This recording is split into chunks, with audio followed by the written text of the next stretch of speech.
Hello and welcome to the Sheep Seats. I'm your host, Matthew, aka Sheep, aka Dark Sheep. And tonight we are going to be talking DFS and all whatever else comes up. Thanks for joining me. And tonight, my guest is someone who you've probably seen on some of the DraftKings leaderboards. I don't know if that's picking up, but I'll have to apologize for the coughing child in the background if that's picking up. But welcome, Peter, otherwise known as Bro. That's right. How's it going? Thank you. It's going well. Happy to be here. How are you? Good, good. It was almost like exactly 2 years ago when I had you on a small podcast I was trying to run with That's for right. the Pater community about football and stuff. And it's not your fault, but that was the last one that I did. So I think I noticed that. Has that been 2 years now? That's crazy. yeah, and that wasn't you, that was me. I just the time Sure. editing and all that sort of got to be too much, and yeah, that's kind of what I like about these live streams is I don't really have to edit. I can just turn it on and go. Right. Um, so I don't think you do have done too many shows before. So just like for people who don't know much about you, just what's your brief background and whatever you want to share about life. You keep whatever private or more interesting how you got into fantasy and DFS.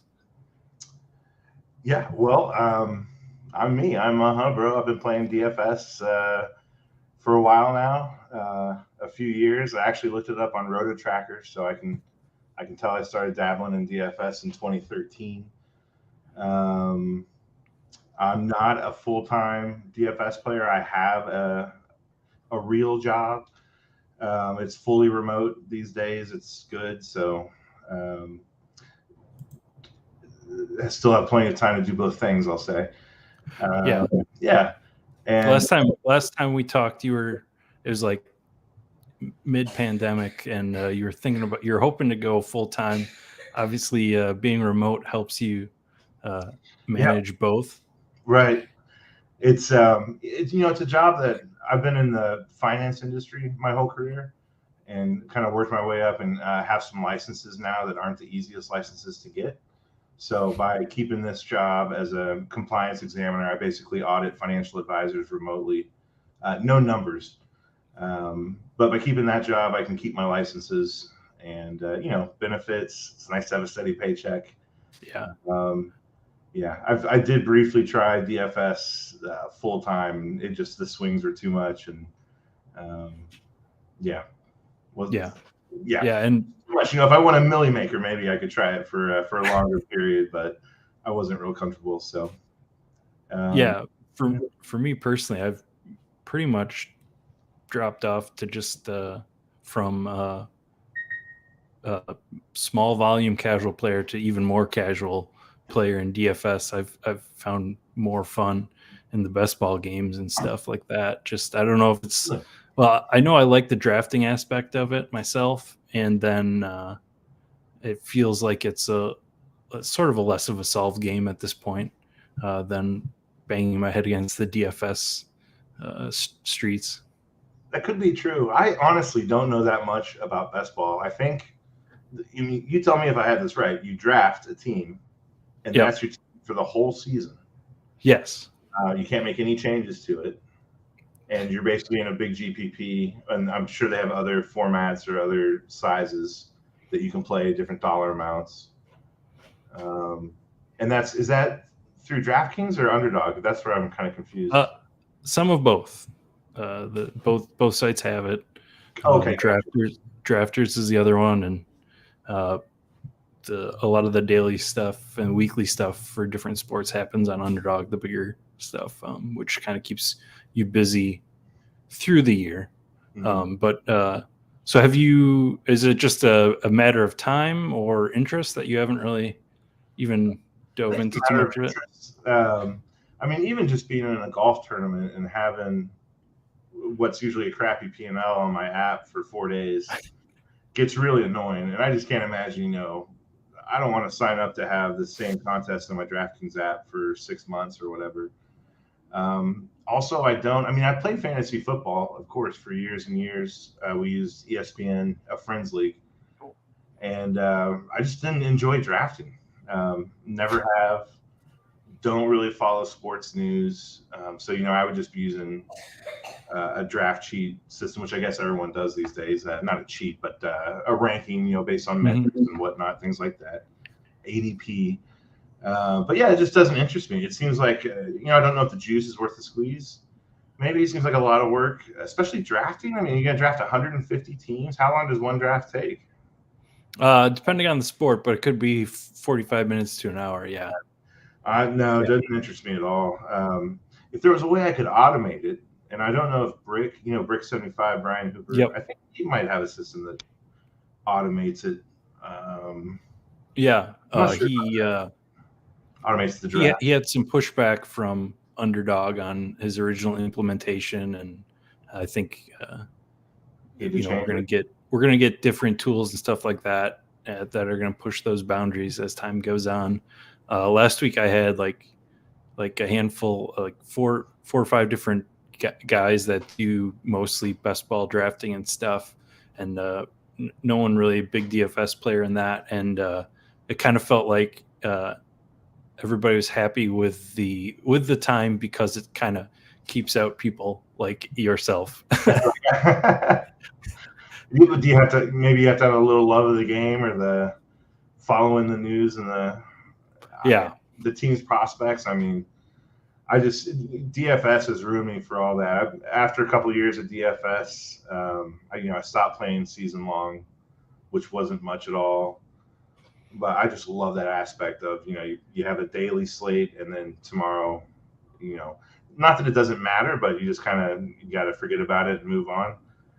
Although not forget about it's not right either, because you need to study it. But it's not going to be looking at you, the errors you made for 5 or 6 months. So what sports what's currently on your sports list for DFS? Let's see, baseball. I think today's the last classic slate. Possible, maybe? It is. Okay. Houston, Texas. I know they're playing right now. I think it's game 6. I'm not sure. That one's game 7. That's game 7. Okay. And Arizona just forced a game 7 tomorrow. So right. Yeah, I followed that. That was a nice surprise for the Diamondbacks bats, because I'm playing that contest tonight, and that's working out nice. Playoff baseball is the best baseball, so yeah, I do try to keep tabs, even though I wasn't sure what game it was. I try to tune in and watch some. But MLB, I'm pretty much maxed out everything. I play DraftKings only. I don't play any FanDuel or any other sites. Maybe a little bit of Prize Picks. But yeah, DraftKings only, which is weird because I actually started FanDuel only for the first couple of years, and then finally made the switch. But what made you make that switch?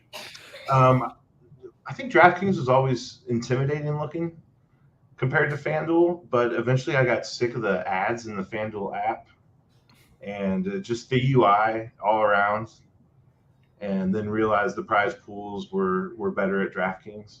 Because like I say, I dabbled in DFS from 2013 to, I'm actually looking at the Roto Tracker, to about 2016, and that's when I got a little bit more serious. And 2018 is when I got really serious and got into DraftKings, although that might have been a year before. But yeah, I wasn't at that level thinking about, prize pools, where not even like where the money is and where to play. DraftKings just looked a lot more complex than FanDuel. But now I love it for that. But to get back to your question, MLB, I pretty much max out everything. So if you play DraftKings, MLB, DFS, and you look at not the leaderboards, but over a season, you're going to see me. So if you play every day in the 150 contest, you're going to see me in there, is what I'm trying to say. NFL, pretty much the same. I max out everything except for the high stakes, like I'm not playing the 4,444 milli maker, or even the 333 that you can put 150 lineups into. I might play 20 or something. But I haven't. This last week was my best NFL week this year. I've lost every other week, so kind of got a new process going for that, and so excited for next Sunday. And then NBA, I pretty much just play the. It's usually $15 or $18, and you can put in 150 lineups. I don't know if you call it the flagship. I call it the main GPP. Yeah. That's about it. NHL, if there's a big prize pool. Kind of won a tennis GPP this year, although I haven't played many of those tennis slates. I got lucky, beginner's luck on that one. And Yeah. then golf, I might play like 10% of the tournaments that come up. It's just I have absolutely no edge in golf that I can find. Although that was my first big win, was in a golf tournament. So do you keep playing it for that memory, or because just to get No. some more action? Yeah. If things are going well, I'll go for it and put in 150 lineups in the main golf GPP for sure. If things aren't going well, like bankroll management has never been my thing, but I know how to cut volume when things are not going well, and kind of reassess what's happening and slow way down. So, but yeah, when things are going well, I try to push it, and I'll play 150 golf when that happens. I know I was looking at your Roto Grinders page recently. I don't follow you completely to make it sound like I'm stalking you, but I noticed you have some showdown first places this season. So I guess number one, how many splits were those? And number two, is something different this year in showdown that that's kind of bubbling to the top of your recent? No, I don't think anything's different. I've had success in showdown. NFL Classic, not so much. I'm actually looking at. I don't know if I'm going to be proficient enough at Roto Tracker to pull up these showdowns, but I bet I can. Nothing's really changed in my process. Some things have changed in my process, but I've had success in showdown before. Not the first time. I think I've gotten first in the main twice this year so far. One split is the one. It was the opening night. It was the week 1 Thursday night, and I split it with. Man, I even tweeted about it. The split was like 7 people, maybe. Okay. I want to say. Not too bad. 7 to 10, something like that. And speaking of memory and DFS and how it's daily, I'm struggling to remember the other one. I think I want to say it came through at like 30 to 60,000, something like that. So whatever that chop would be. I was actually gonna. I don't know how interested you are in that, but I'll have it here in a second.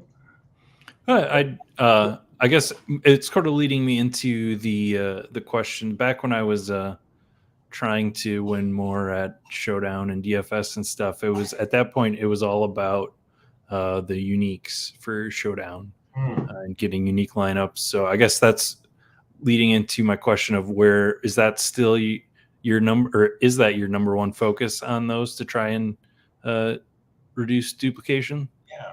Well, yeah. My focus is to reduce duplication, but not to get unique. I think the odd, and we just had a unique winner last night. So, I think it's really hard to be unique and get a winner. The odds are just so low.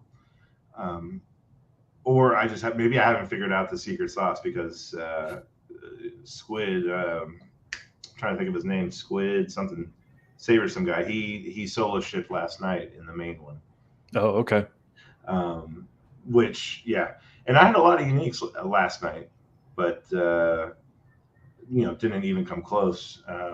Anyway, I use a geometric mean of projected ownership and kind of set a level there to try to control how many duplicate lineups there will be with me. It's kind of a rough estimate based on contest size, but if you put in the ownership of the players, you can do the calculation and then you just decide, do you want to split with 20 people or 10 people or 5? And as you get lower, the probability of that lineup being the optimal lineup goes down. So it's also risk management. Do you want to just win once every few years, or do you want a shot every time? And even though you might split with 30 people, so it's just kind of a personal preference. But yeah, I try to shoot. I don't want to chop with more than like 15 people. Some slates it feels really easy to get different, and you can make lineups that are probably not going to be duplicated more than a handful of times and be comfortable with them. But some slates I just don't get that, and tonight was one of those for some reason. When I did my thing to make it get lower owned lineups and be a bit more unique, those lineups were so ugly I couldn't do it. So I had to back off that a little bit. So, like, as an example, tonight going into this game, like, how much did you dig into? Like, the big situation tonight was Christian McCaffrey and who's his backup and all that. So, is that something you get anywhere deep into, or are you just relying on projections for that sort I of become stuff? aware of it, of course. I get information from several different sites. Establish the Run is a good one for Showdown. They have a YouTube show which I think is open to everybody. I'm pretty sure about that. And then on their website they have a write up for the slate. And then what was the question? I'm trying to remember. Well, just like I was thinking tonight is a good example of something that sort of I saw the discussions around a few different channels about Christian McCaffrey and making decisions on him. Number one, how much you thought he was going to play tonight, and number two, like which one of the guys you thought was going to be his backup, Mason or Mitchell. Not so much. I don't really care about your decision tonight on one way or the other. I'm more interested in your process as someone who doesn't seem super attached to following the news, like you said with best ball. Like what, like people are spending time thinking about it, and I was wondering how much time you spend thinking about it, or how much you're relying on others through projections or like the ETR show. Yeah, not much. Like over the whole day, maybe I spent an hour, but taking in some YouTube content while I did some stuff, and then read ETR's article on the slate. I go by projections and projected ownership, and that's just easier for me. I mean, from what I heard, it sounded like he was maybe full goes the wrong word. I guess he is active, and people may not be expecting him to do much. But either way, if they don't expect him to do much, they're going to be lighter on him. Maybe I'll be heavier on him because I wasn't paying attention. And that's leverage, right? If maybe he does have a big night and nobody thought he would. But yeah, I just trust projections to do all that for me. And we'll see how it goes tonight. But I mean, what am I going to do? Like boost backup running backs, and I make groups and have devices so that I don't get 3 or 4 running backs in the same lineup. Mm-hmm. So I would trust a lot of those to get rid of the negative correlation, and then also to have big upside if McCaffrey left in the first or something in the first drive. All I know about the game tonight is that I think he fumbled at the goal line on the first. I have not followed it at all, so that's not funny. A great start. Yeah, but so what I tried to do and how I got a pretty good following on Twitter back in the day. I played Minimax. Let me see what years I played Minimax here. I wrote it down in 2018 and 2019. That's where I learned how to mass multi-entry, just playing Minimax, especially NBA. And on Twitter, I started posting a recap of what happened the day before of the slate. Did you ever see those? Yeah, that's how you first came into my knowledge, or my Twitter feed, I guess we'll call it.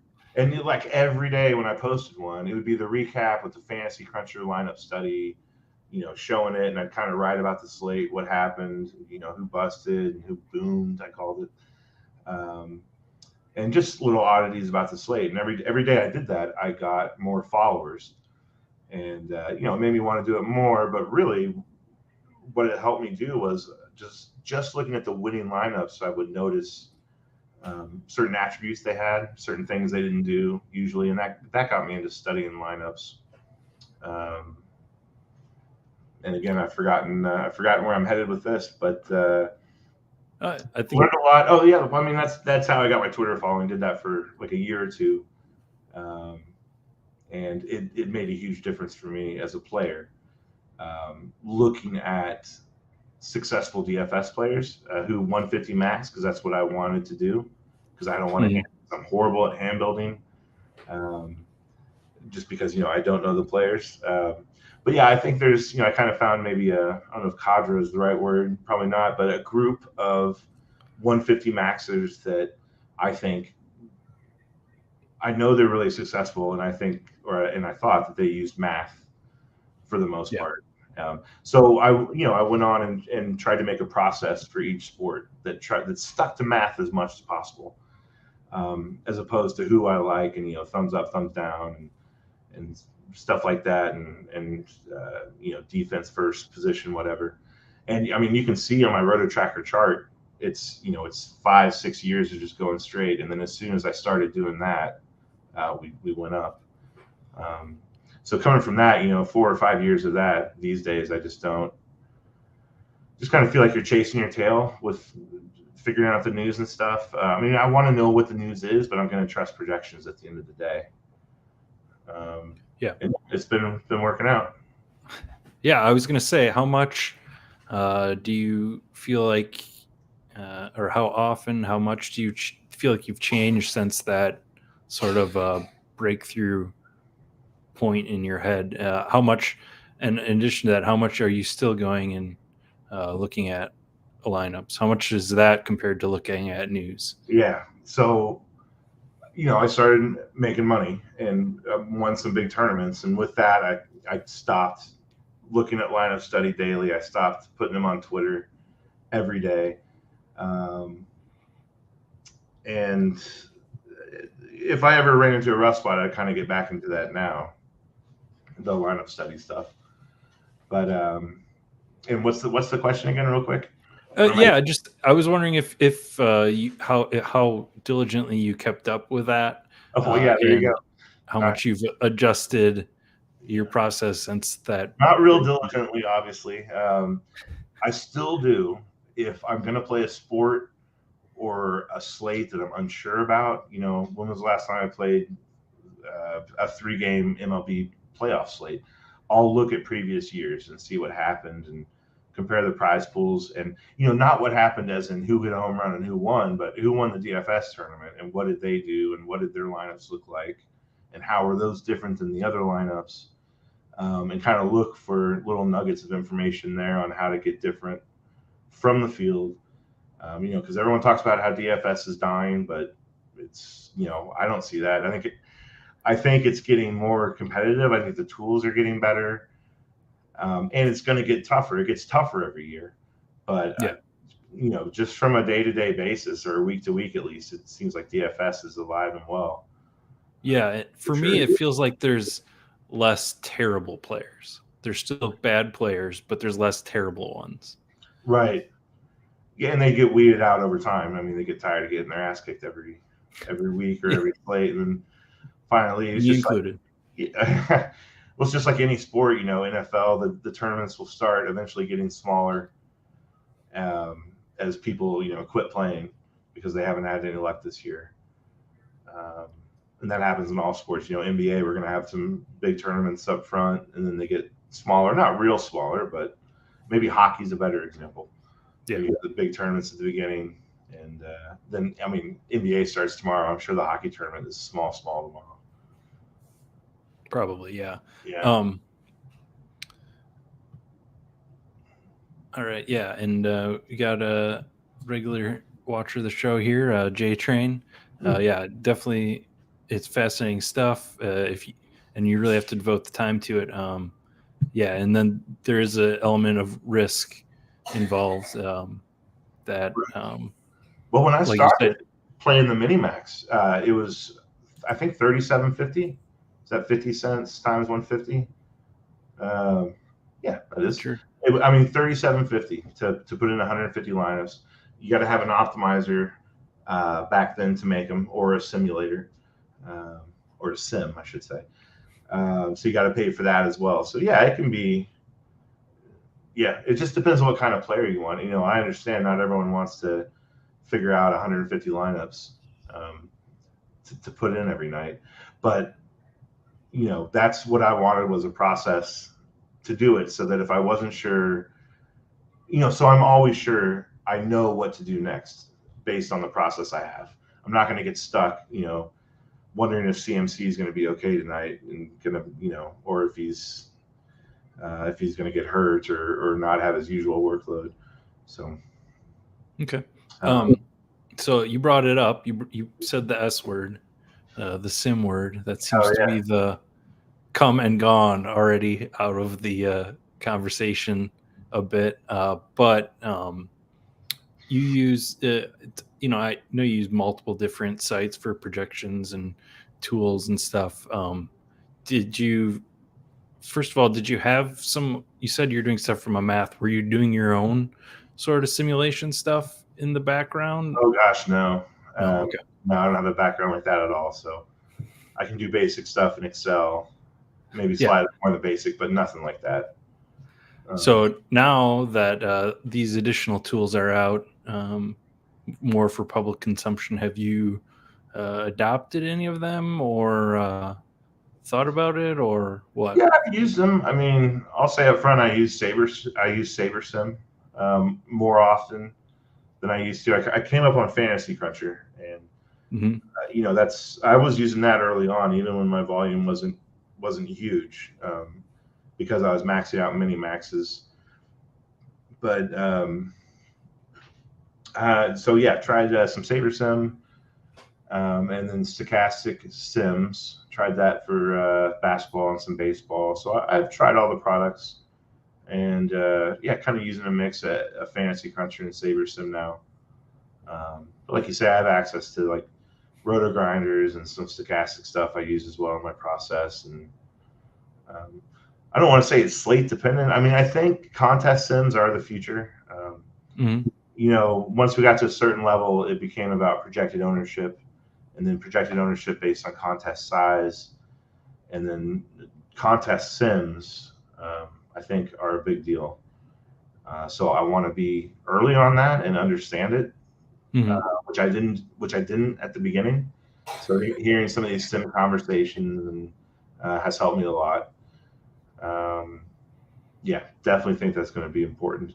Not to say you can't, win with it, of course. I just, very intriguing. Especially what's going to be interesting is when you can late swap NBA on say like a 12-game slate, so you have multiple lock times all night.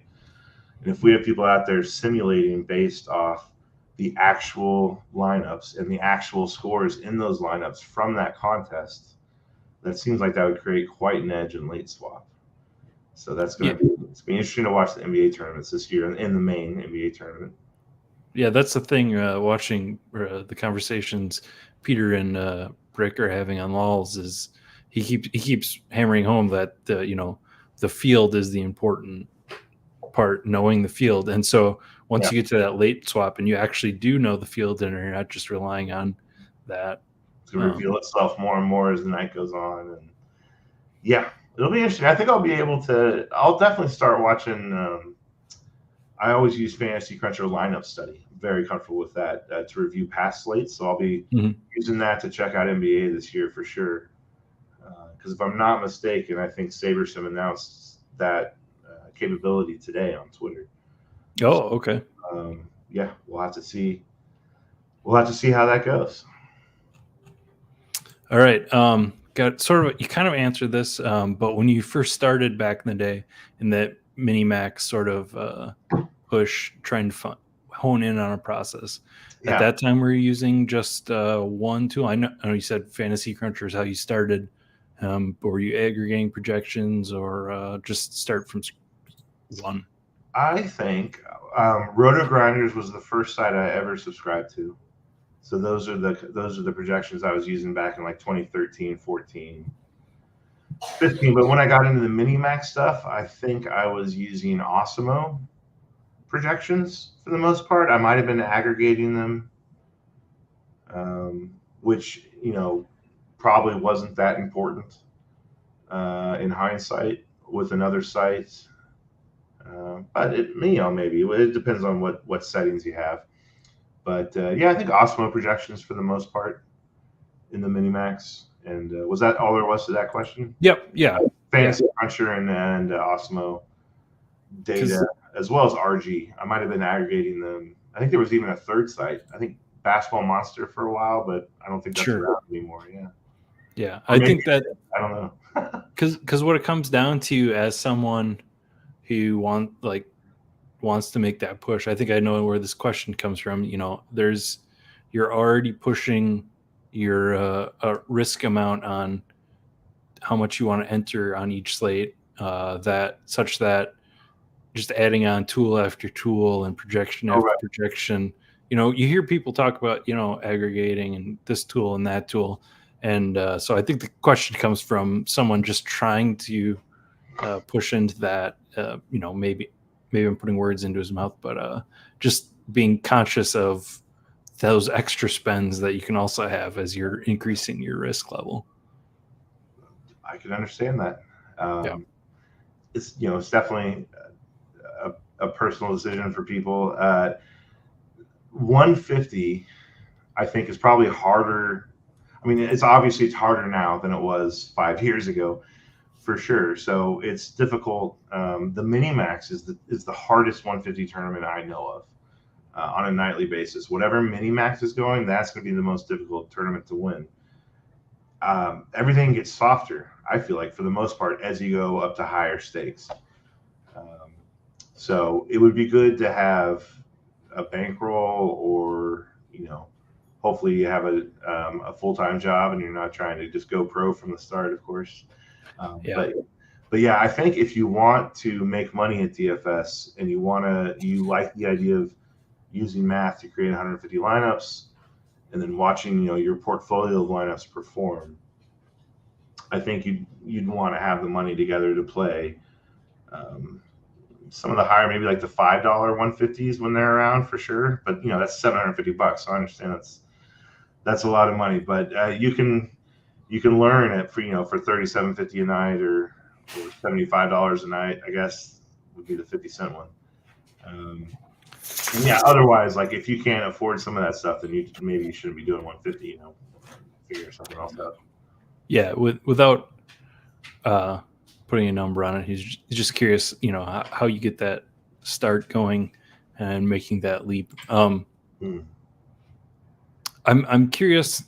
Did you have other any poker background, or you said in financial services? But when I was talking, I kind of glazed over all that, but I did play online poker, party poker, for that was when I lived in Chicago, and played on a laptop, probably for, I don't know, a year or two.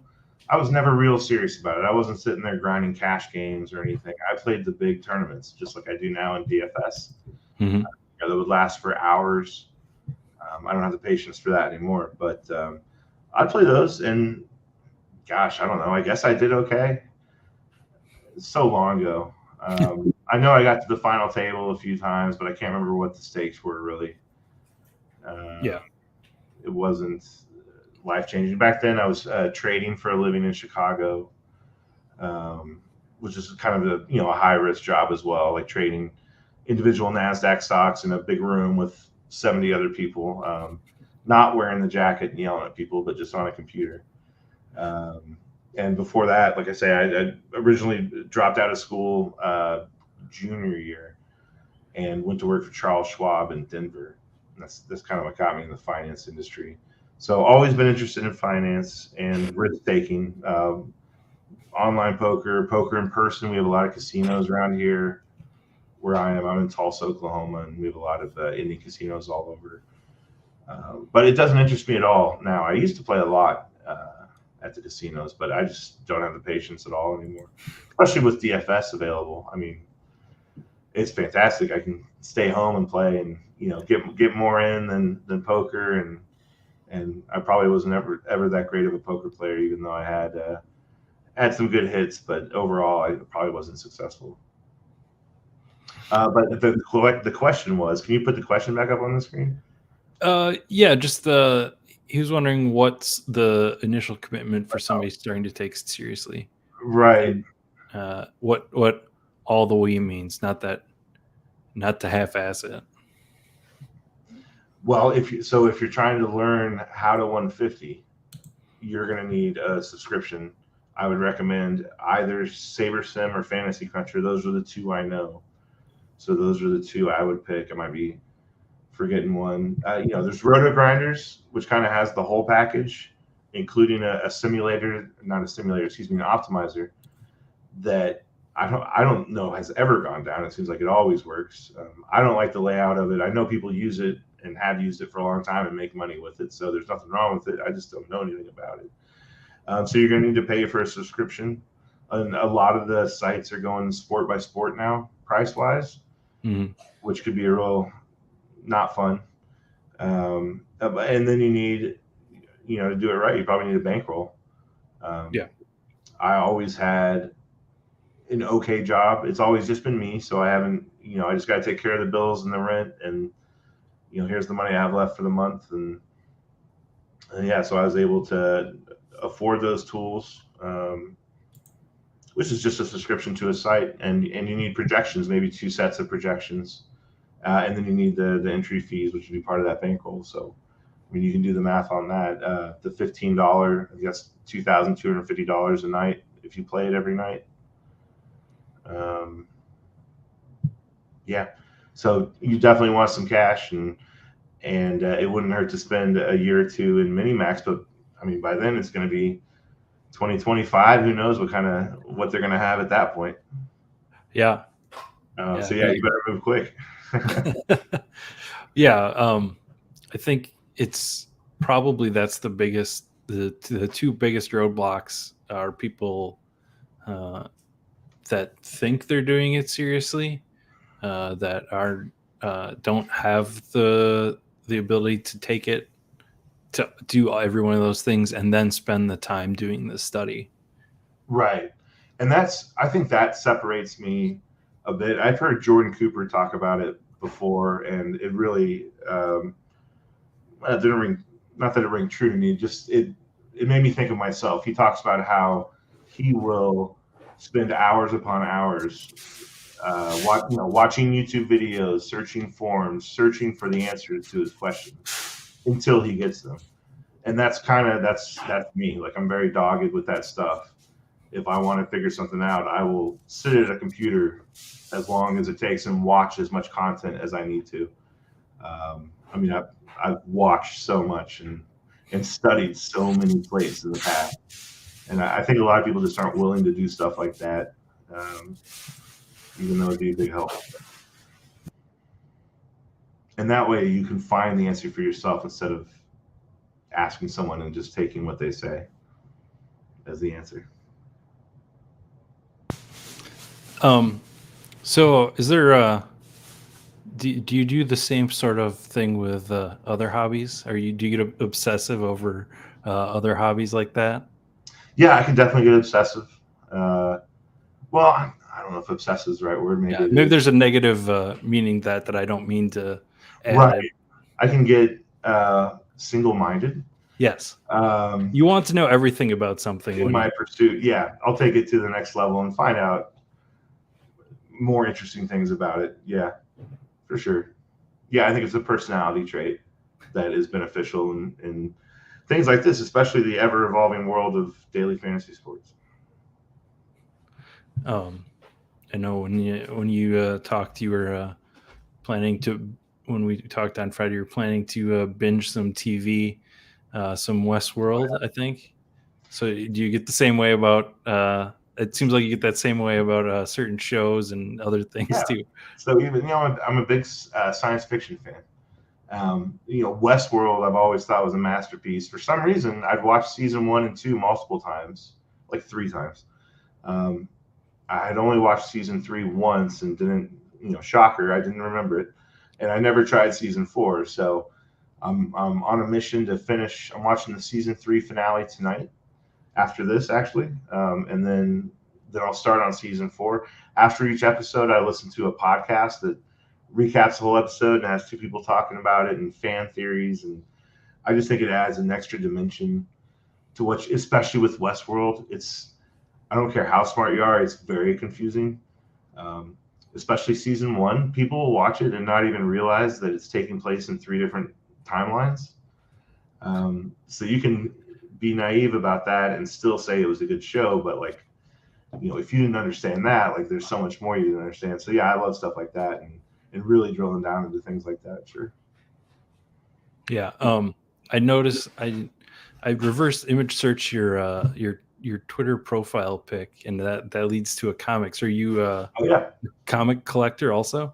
yeah, off and on comic collector my whole life. That I don't even want to guess what year that's from now, but I owned the original art. That is the cover of Divinity number 2 or 3, a variant cover, and I actually owned the original art for a couple of years and had it framed up on the wall, and really liked the Divinity story. But that has changed. I still collect comic books, but I haven't read a comic book in a long time, like years and years and years. I'm into the CGC graded, the ones that are in plastic that have been graded by CGC.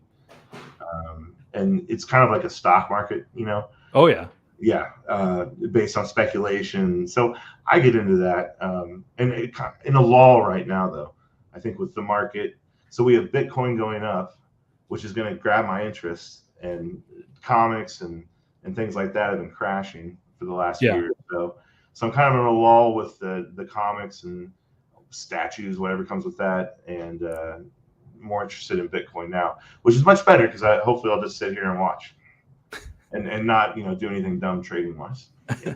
Yeah, I as someone who has a decently sized Magic the Gathering collection, that market is and some sports cards too. I like my cardboard smaller than you. Yeah. Well, I collect top Star Wars cards as well. Okay. Yeah. Like the classic or some of the new stuff? I never got into the vintage. I've actually narrowed it down to just the cards from the Rogue One movie, just to narrow my collecting so that I don't just go on a bender on eBay and buy, those little pieces of cardboard. So yeah, Topps released a set in 2016 and 2017, and there's tons of sketch cards and autographs and different parallels. So I'm kind of in a lull with that right now, but I have a pretty nice collection of that stuff that presents really well. It's like encased and one touches and stuff, and that. Yeah. So sports cards growing up for sure. Yeah. So yeah, anything else you got? We're kind of through my list of questions here. Anything else that you've been thinking about lately in terms of DFS or content or anything like that? Not really in particular. I'm happy with, I guess, the DFS ecosystem. I'm probably, I'm not smart enough to see if we're heading straight for an iceberg or something, but I think it's really cool what we have going on Twitter, and like a show like LOLs, what that can do to kind of bring a community together, various Discords, podcasts, YouTube, things like that. I just think it's a really cool, I don't even know what to call it, not subgenre, but really cool niche we have here. Yeah. With daily fantasy sports, hopefully growing, and yeah, just happy to be a part of it. Yeah.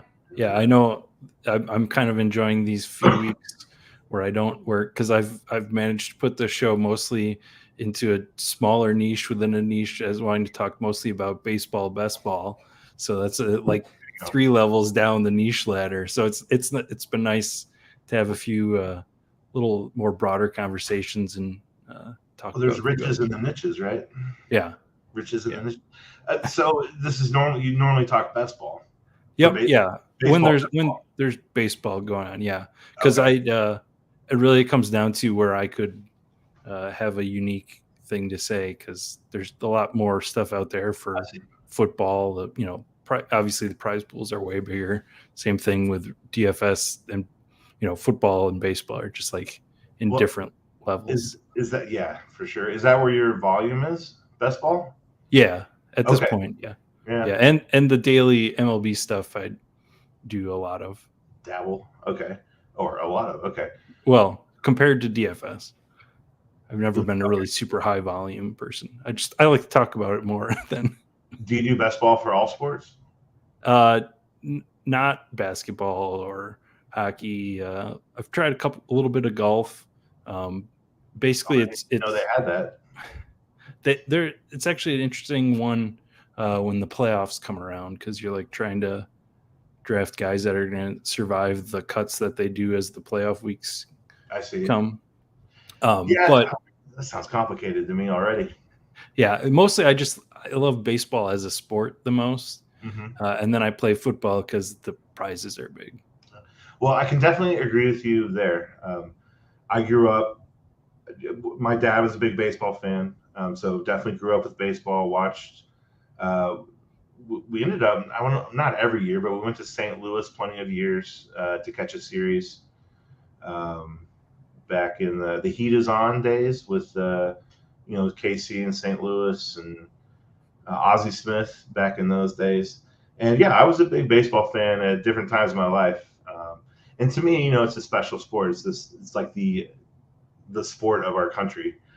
Even though I know NFL is unique to us too, but to me, baseball is special, and it's got like it should have a place of honor in our country, like more so than NFL or NBA. Someone could say it much better than I could, but you probably know what I'm trying to say. Like, it's the most special sport to me. Like, I watched the Ken Burns documentary, and I buy into all that. And yeah, it's great. But on the other hand, I had this past week at work, I had someone visiting from Germany, and they just like, I don't get baseball. It's way too complicated. So on the other hand, you have that aspect of baseball that it is kind of weird when you think about it. It's not quite as yeah. Of course, he doesn't want to put in the time. Somebody's got the words here. A national pastime. It is the national pastime. When I lived in Chicago for 5 or 6 years, I was trading. I had a good friend of mine who traded. We were really good friends back then. His name was Karem. He was from Turkey, and he was there in Chicago. And he did not grow up with baseball. Didn't know anything about it. We were in our late 20s probably, and that's when he started watching baseball. Is when he lived in Chicago, and he got really into it and figured it all out and just loved it. So I think your friend from Germany, was it? He just didn't want to put in the time to. Yeah, and there's so many. I mean, I can't blame him. Right. It is a outlier in terms of sports, I think. Well, it's kind of like it's not kind of like cricket, is it? But cricket's related. True. Yeah. And all he might know is that baseball is related to cricket, and cricket is boring AF and takes 4 or 5 days to finish. And I still remember, like, 15 years ago, I would buy Bitcoin and send it to Nitrogen Sports on the internet. Yeah. On there and bet Bitcoin. I still remember I just wanted some action, so I put it on a cricket match, and I didn't understand that it was going to take like 5 days to resolve. I don't even remember if I won or lost. I'm sure I lost, but that was so annoying. I've tried to watch some cricket before. Have you? No, I haven't. But being someone who likes baseball, I was like, how can I go even more like esoteric, I guess is the right thing. Like, it's definitely one of those sports like you can be like, I know how to play cricket. I know the rules. Baseball special for sure. The national pastime, as Lucky Guesses said. Very smart guy, Lucky Guesses there. Yeah. He's makes a lot of lucky guesses, it seems like. Yep. Yeah. But if I was watching lineup study close enough, I could see. I bet he's unlucky more often than we think. Well, not. I believe he's retired. I'm not the. Oh, that's right. He's with the site now. Oh, okay. I don't know how public that is, but yeah. Yeah, no, that came up on Twitter. He said it on Twitter that he's with a content site now. Okay. Yep. He doesn't play anymore. Yeah, I was shocked. really surprised. So he said it's a great job, so it must be. Yeah, he's a internet friend of mine, so Okay. nice to see him. I think I've only seen him on the leaderboards. Yeah, he's part of a group of people that I met that the first year really kind of got serious, and just a group of people that met in the BAT Discord channel over on the Rotor Grinders thing. Oh, right on. Yeah, I'm a big lurker in Discord. It's definitely the BAT Discord I lurk in. Sure. Speaking of next week, I have another one of those longtime online people going to be joining us. No, I keep saying next week, but we moved this show here. But on Friday, World Series watch along for the first hour with a guy from that same group who's also named the show. He gave me the Sheep Seats name. So Rip Sewell, he goes by. He actually just took down 250K last weekend in the 333 football. Oh, really? So, on VK? Yeah. So we're gonna. I've been trying to get him to come on because we have some good conversations behind the scenes. So we're gonna do that. So yeah, should be exciting. Maybe I'll tune in.